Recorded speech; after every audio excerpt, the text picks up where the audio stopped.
Bismillahirrahmanirrahim. Ini sifat ke-11, istisyaratul muallim li ghairih. Seorang guru ini hendaknya bisa bermusyawarah dengan orang yang lain, minta pendapat yang lain. Karena apa? Di dalam menangani siswa itu kan bisa jadi banyak yang guru itu nggak ngerti latar belakang siswanya bagaimana, tindakan seperti ini cocok atau tidak, apa yang sebaiknya dilakukan. Ya, termasuk juga bukan hanya guru tapi juga orang tua terhadap anaknya. Orang tua laki-laki dengan perempuan bisa juga bermusyawarah begitu. Ini Allah katakan dalam surah Ali Imran, "Fabima rahmatin minallahi linta lahum." Karena karunia rahmat dari Allah lah engkau bisa berlaku lembut kepada mereka, wahai Muhammad. Walau kunta fadhan ghalidhal qalbi lang faddu min hawlik.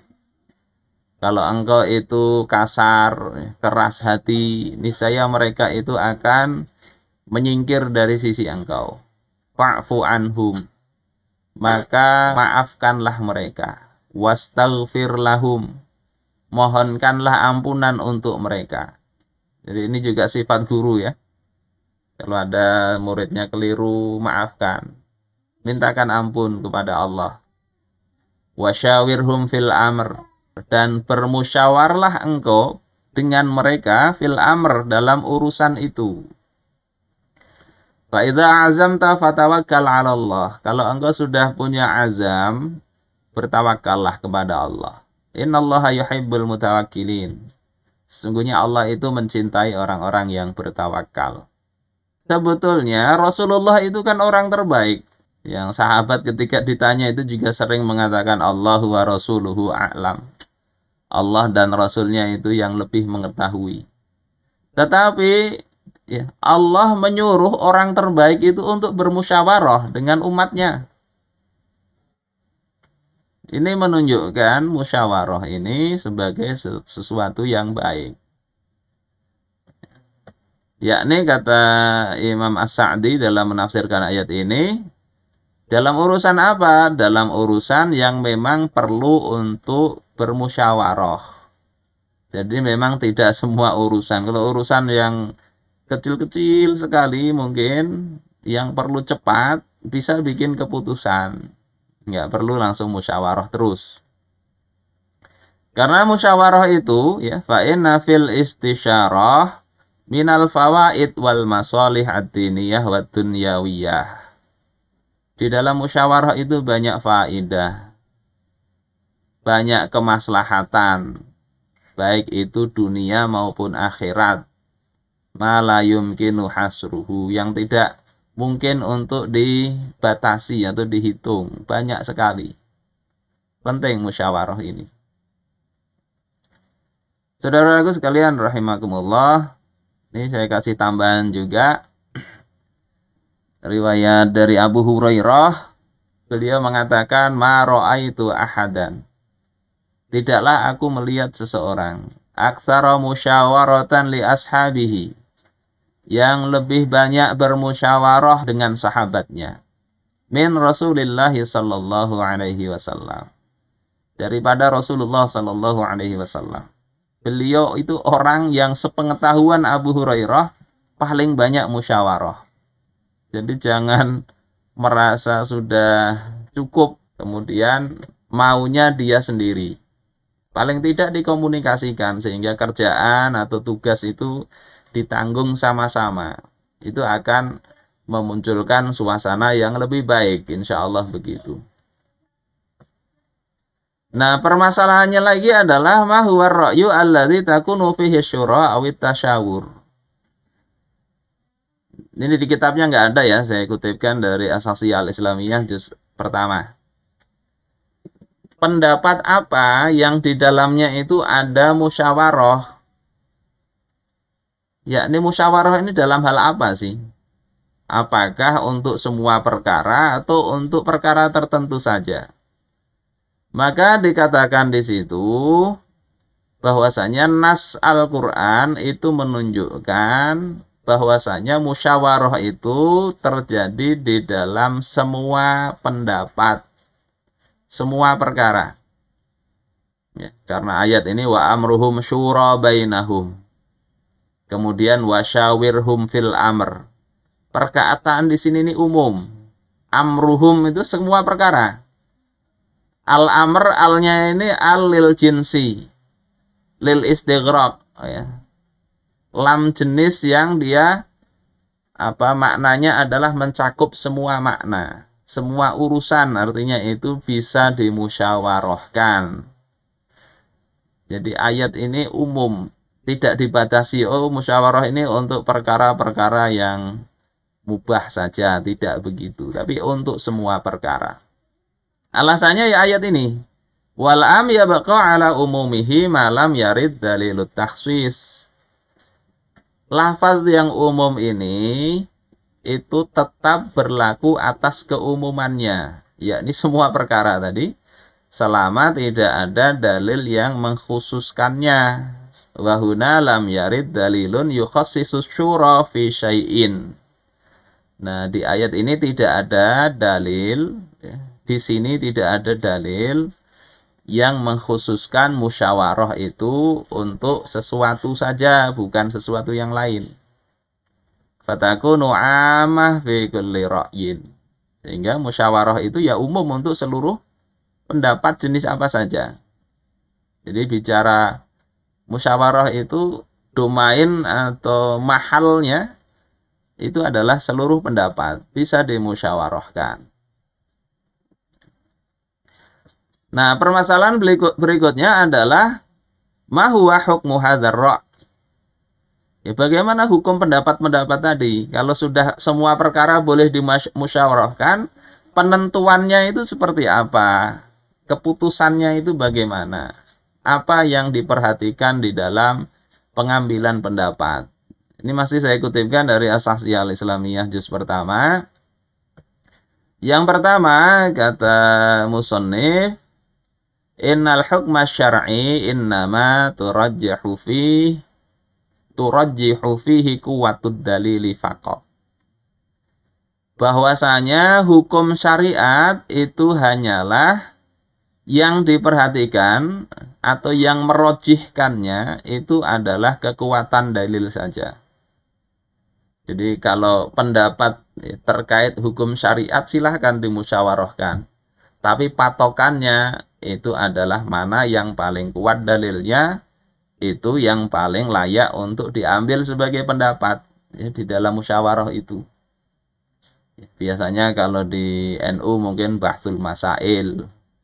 Kalau di Muhammadiyah ada majelis tarjih. Itu memusyawarahkan hukum syariat kadang ya. Tema-tema hal banyak dan hukum syariatnya bagaimana. Maka patokannya mana dalil yang paling kuat. Itu musyawarah kalau terkait hukum syara'. Yang kedua, anna ra'yal ladzi yadullu ala fikrin fi mawdu'in. Pendapat yang menunjukkan suatu pemikiran dalam tema tertentu.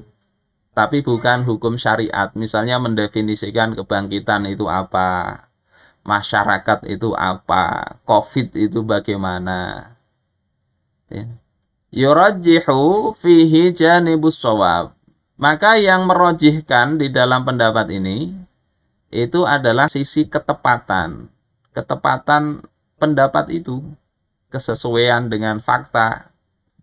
Ya. Maka itu yang menjadikan layak diambil. Ya. Seperti misalnya kejadian perang Badar, saat beliau menetapkan satu posisi, ada Khabbab bin Munzir mengatakan, wahai Rasulullah, ini apakah wahyu yang telah Allah turunkan kepada engkau sehingga posisi ini nggak bisa diubah? Am huwa ar-ra'yu wal harbu wal makidah? Ataukah ini adalah pendapat perang dan strategi? Maka Rasulullah katakan ini adalah ar-ra'yu wal harbu wal makidah. Sehingga kemudian Khabbab bin Munzir menjelaskan posisi di sini nggak tepat. Dijelaskan, posisinya diubah ke sini saja, di depan mata air. Rasulullah Shallallahu Alaihi Wasallam tidak kemudian mengambil suara terbanyak, tidak. Tapi langsung melihat ketepatan pendapat Khabbab, beliau kemudian langsung menyuruh pasukan berpindah posisi. Jadi untuk tema yang menunjukkan perlu pemikiran, perlu keahlian, dirujuklah para ahli. Ini penting nih. Walaupun musyawarah tetap ya, lihat para ahlinya itu.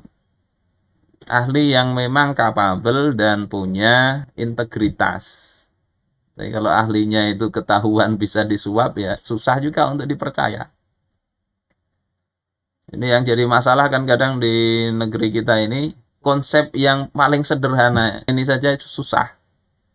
Kasus COVID misalnya, orang lebih banyak percaya kepada kadang dokter hewan, profesor doktornya tentang hewan, ya untuk masalah COVID.